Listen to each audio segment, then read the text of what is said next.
Block 2, phase 3. This is Tuesday's workout. This is a conditioning day. So the general kind of way that y'all can look at conditioning days in overall is that at a bare minimum, I would like for you to do 30 to 60 minutes of some type of work. Usually type zone 2 type intensity.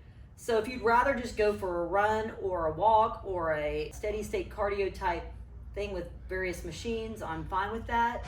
If I had to choose that over you doing nothing. So the point I want to drive home is that your aerobic work is very beneficial with regard to longevity, with regard to just your overall fitness level. But also, when it comes to your strength training, your aerobic work helps you recover from your strength workouts, but then it also helps you recover between your sets of strength work. So it's a win-win. So in today's day and age too, where we don't get enough movement, I think just getting your steps in is an important thing. So that I consider to be something different from your conditioning work, but I just want y'all moving. So that's the bottom line though. So that's the option always for your conditioning workout. So for today, if you don't want to do the contralateral aerobic circuit that I have planned, and in the instructions it says kind of how to work all that. So just know that that's always an option. We've got a little show going on for y'all here today.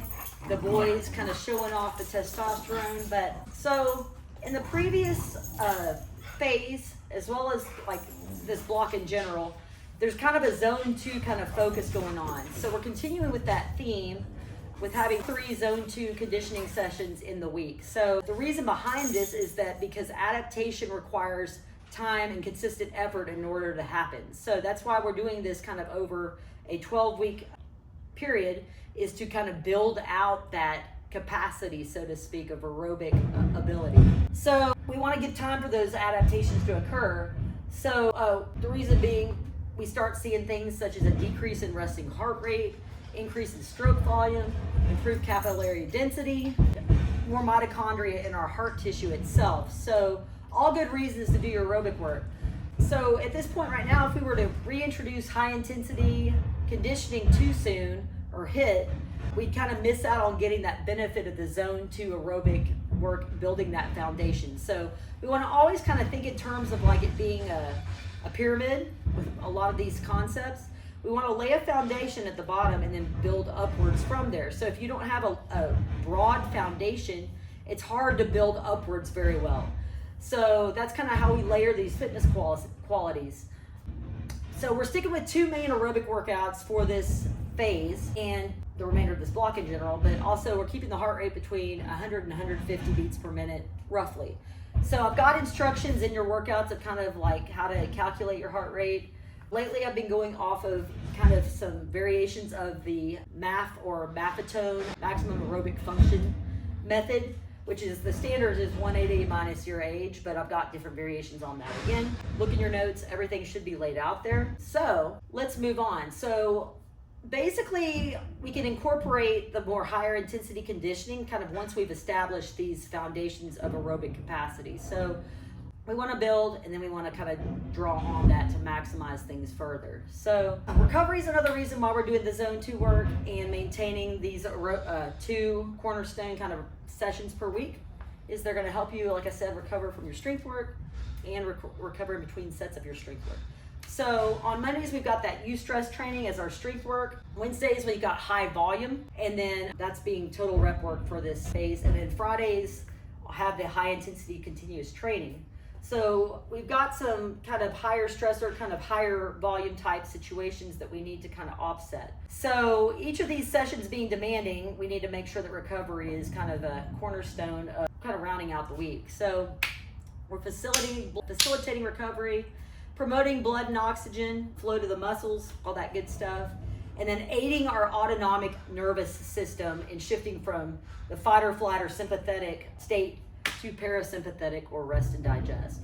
So to contrast that, high intensity conditioning requires more resources in general from our body and pushes us into fight or flight mode. So we need sufficient time to recover from our Monday, Wednesday, and Friday strength workouts, which is why we've got the aerobic sessions that we do in place, which I stated earlier. So talk about Tuesday. So we've got contralateral aerobic circuit training going on. So This style of circuit training was developed by a strength coach, Cal Dietz.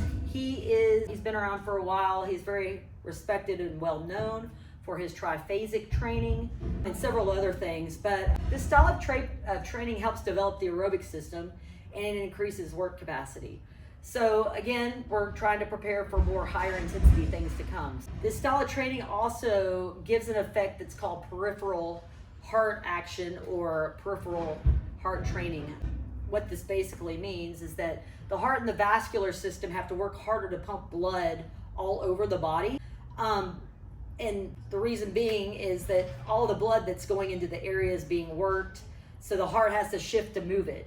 So in doing that, what happens is our system becomes more efficient. So with contralateral, essentially, we're working one side of the body, opposite arm and leg, and then we're switching and we're doing the other one on these different exercises. So when you look at this type of training, if you're watching someone do it, it looks like they're not really working that hard.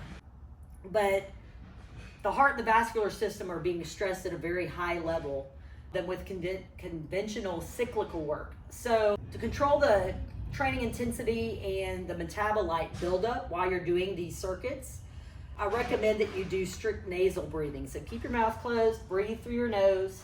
That's going to keep you from working at too high of an intensity. It's going to keep you aerobic.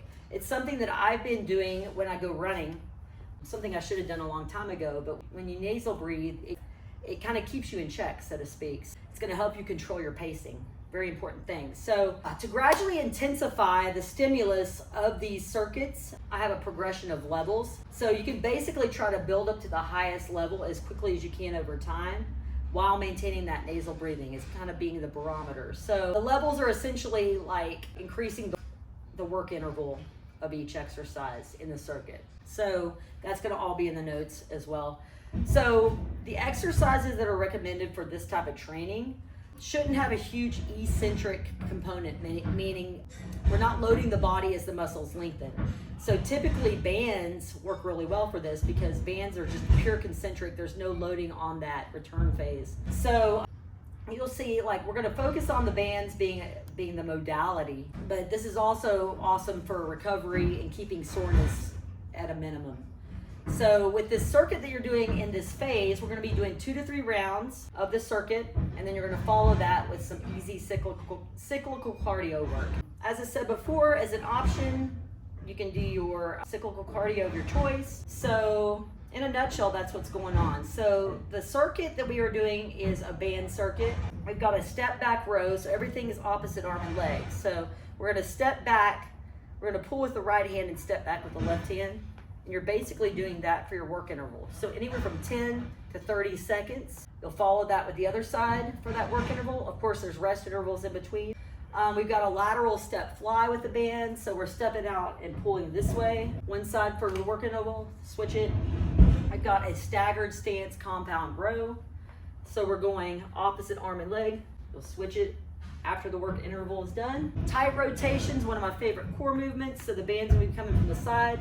10 o'clock to 2 o'clock, switch it, of course, and then the final exercise is a step press. So if you're pressing with the right arm, you're gonna be moving your left leg, going this way, and then of course the opposite side. So the levels that I've stated in the notes, we've got a 20 seconds on or 20 seconds work interval with a 10-second rest. So essentially with this circuit, each round is gonna take 5 minutes using that interval. The next level is gonna be a 25-second work interval and a 10-second rest, and then the third option is a 30-second work interval with a 10-second rest. So a 5-minute round or a 5-minute and 50-second round or a 6-minute and 40-second round is how that breaks out. Again, y'all are gonna be doing 2 to 3 rounds based on whichever level you choose. So it's gonna give you roughly 10 to 15, at a minimum 10 to 15 minutes of work, or 6 minutes and 40 seconds at the third option for 2 to 3 rounds. You can do the math on that. So you're gonna finish with some easy cyclical cardio. I have a really hard time saying that. And I would like for y'all to keep your heart rate at or under 170 minus your age for that. So we got a cool down at the end to kind of bring you down. And then that's basically it for your Tuesday conditioning work.